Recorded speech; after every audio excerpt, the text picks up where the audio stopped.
for today's video.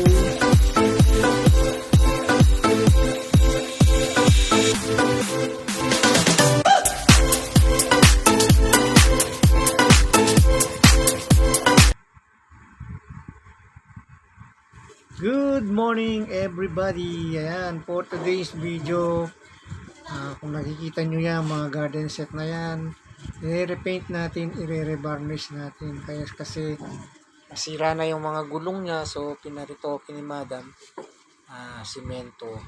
So ngayon, i-repaint natin kasi nangupas na yung kanilang mga haspe na parang kahoy.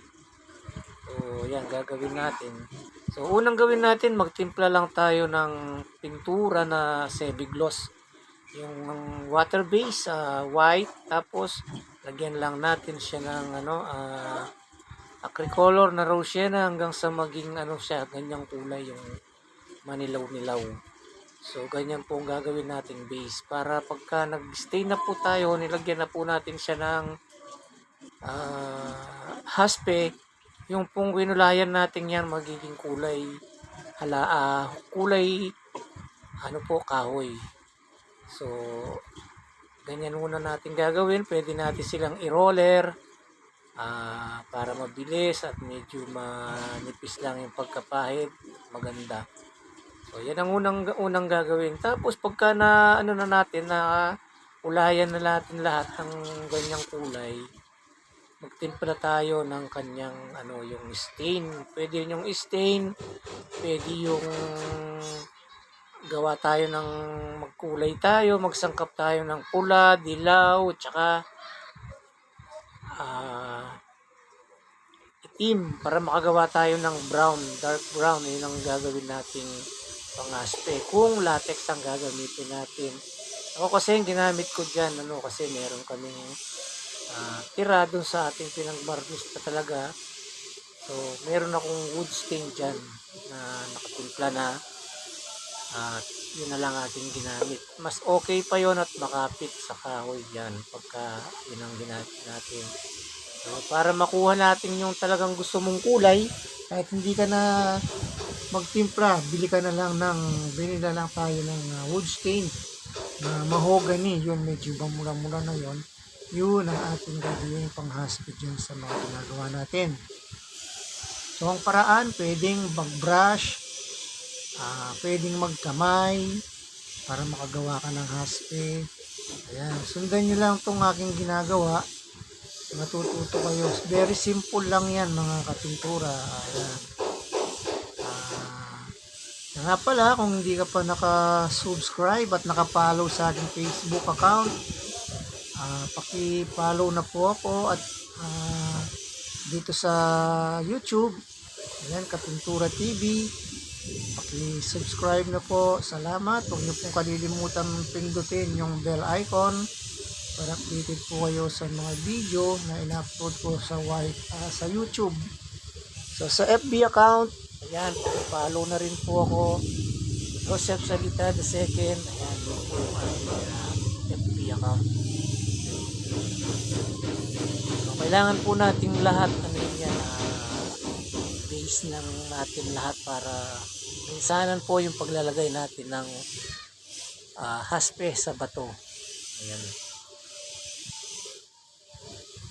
So napaka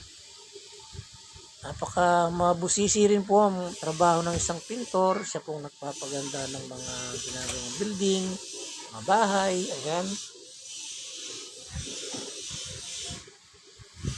Maraming salamat po sa mga nagsusupport.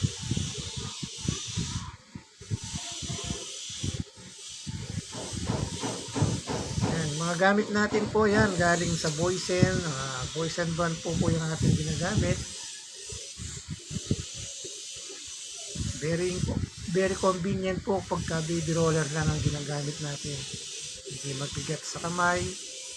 At saka kung mga maliliitan lang na ganyan, pwede na po yung baby roller na pang base natin sa kulay, pang kulay natin.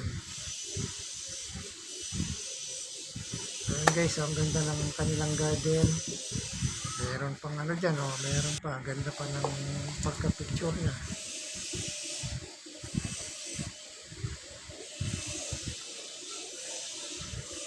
guys, nasisinagan pala ng araw itong aking cellphone, hindi ko napansin. Pasensya na po.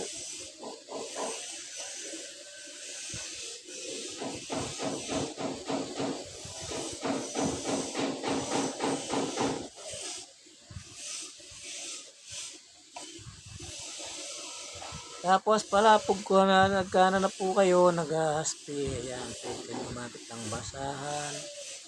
Pwede rin yung brush na manipis, manipis yung kanyang buhok, para pwede yung ipang linya. Kailangan po very artistic din po yung tingin nyo dyan. Kita nyo yung ginagawa nyo kung paano po ng haspi ng kahoy. Yun, dapat po meron tayong artistic design.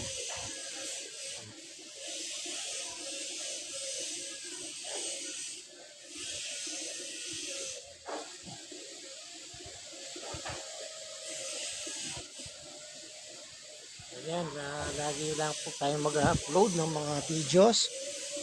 Darating din po ang araw na makakasahod tayo sa Facebook at saka kay YouTube. Ayan, salamat po. Nakasahod ako kay YouTube. Kahit magkano lang po, okay na po yun. Malaking tulong na po yan sa ating mga gastusin. Kahit po kay Facebook, ayan, meron naman po tayong malapit na sasahurin. Pinupuno na lang po natin yung $100. So, patuloy nyo po akong suportahan. Patuloy nyo pong panoorin yung aking mga video, mga aking reels. Yan.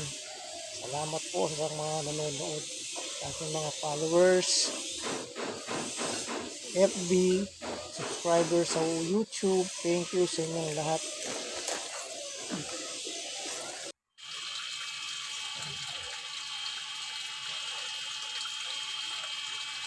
So yan guys, tingnan nyo, nag-haspi na tayo. Ayan. Una, pahiran po natin siya ng stain. And then, huwag pong masyadong marami, konti lang. Pagka nakalatan na po ng pag kumalat na yung stain, ayan po tayo ng basahan. Either basahan o brush ang gusto mong gamitin.